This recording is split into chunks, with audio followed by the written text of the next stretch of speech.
લગ્ન નથી થયા. It's okay. I know superstar બનવા માટે એટલી કિંમત તો ચૂકવવી જ પડે, પણ કઈ વાંધો નહીં. આજે હું લાખો દિલો પર રાજ કરું છું. એ ફિલિંગ પણ કઈ કમ નથી. સાંભળ્યું આ કે છે લગ્ન નથી થયા. એ ભાઈ ગાડી રોકો, ભાઈ ગાડી રોકો.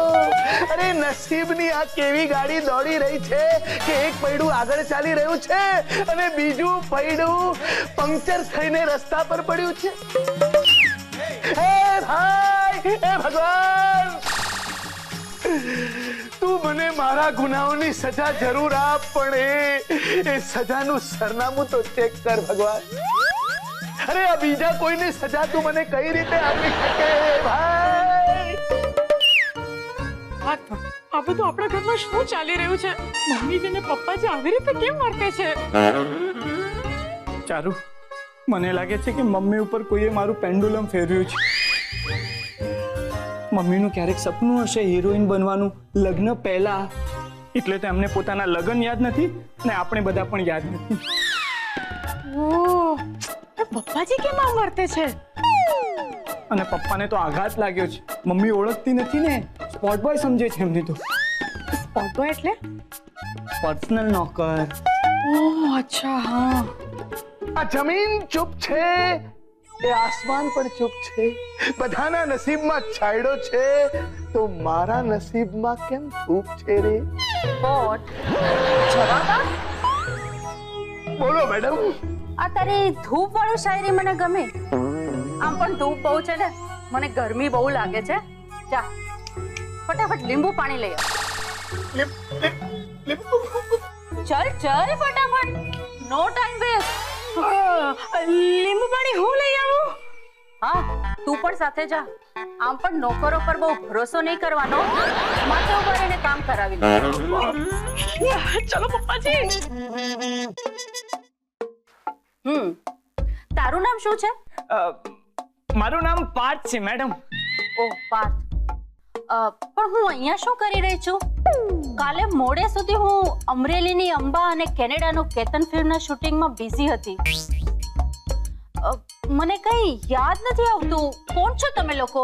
મેડમ, અમરેલીની અંબા એ ફિલ્મ છે ને, હા, એ ફિલ્મના પ્રોડ્યુસરનું આ ફાર્મ હાઉસ છે. ઓહ, તો હું અહીંયા આરામ કરવા આવી છું. બરાબર બોલ્યા મેડમ. તમે શૂટિંગ કરીને થાકી ગયા છો, એટલે 8 દિવસના વેકેશન ઉપર અહીંયા આવ્યા છો. શું છે કે આ કામનું એટલું બધું ટેન્શન હોય છે ને કે કઈ યાદ જ રહેતું નથી. આ તો સારું થયું કે હું મારા સ્પોટ બોયને સાથે લઈ આવી. જી મેડમ. બાય ધ વે, તમે આ ફાર્મ હાઉસના કેરટેકર છો? Yes madam. હા, તમે દિલથી કામ કરજો. હું ખુશ થઈશ તો પ્રોડ્યુસરને તમારા પગાર વધારવા માટે ભલામણ કરીશ. Thank you madam, thank you. Spot ક્યાં ગયો? સ્પોટ આવ્યો. પાછું શું થયું? બાથરૂમ ક્યાં છે? મારે ફ્રેશ થવું છે. બતાવું મેડમ. ઉભા થઈ જ ગયા છો ને, તો હવે એક રાઈટ લો. રાઈટ લેશો ને એટલે એક દરવાજો આવશે. ભટકાતા નહીં, દરવાજો ખોલવાનો. દરવાજો ખોલ્યા પછી તરત એક લેફ્ટ નહીં લેવાનો, રાઈટ લેવાનો. રાઈટ લીધા પછી 2 રસ્તા આવશે, એક લેફ્ટ જશે, એક રાઈટ જશે.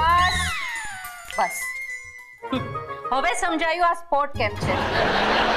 ચલ, વધારે ટાઈમ પાસ નહીં કર. તું જ જાતે ચલ અને રસ્તો બતાવ. ભલે લેડીઝ ફર્સ્ટ.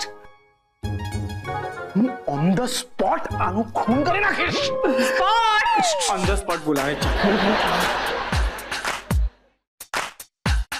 આ મમ્મીની અસર પપ્પા ઉપર ન થાય ને તો સારું. હે ભગવાન, આ શું નવી ઉપાધિ છે? કોની પાસે છે મારું પેન્ડુલમ? કોણ આ ખતરનાક મજાક કરી રહ્યું છે? કોણ કરી રહ્યું છે?